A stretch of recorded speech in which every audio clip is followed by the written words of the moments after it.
ਇੱਧਰ ਆਈ ਨਾ ਜਰਾ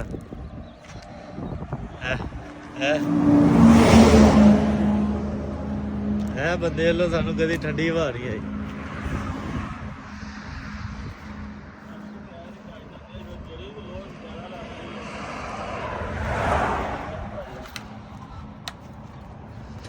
ਮੈਂ ਕਿਹਾ ਤੇਰੇ ਵੱਲੋਂ ਸਾਨੂੰ ਕਦੀ ਠੰਡੀ ਹਵਾ ਨਹੀਂ ਆਈ ਹੈ ਨਾ।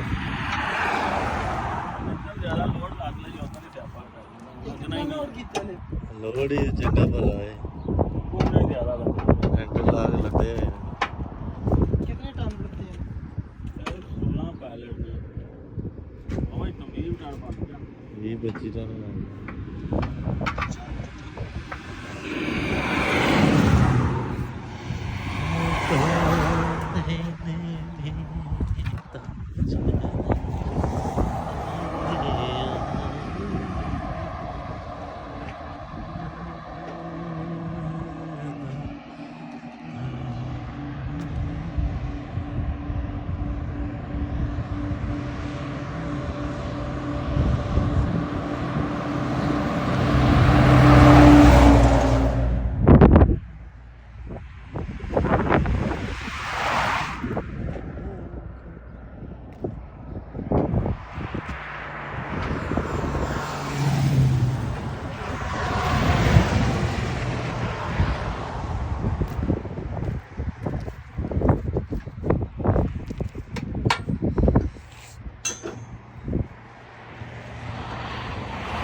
स्पीड कितनी थी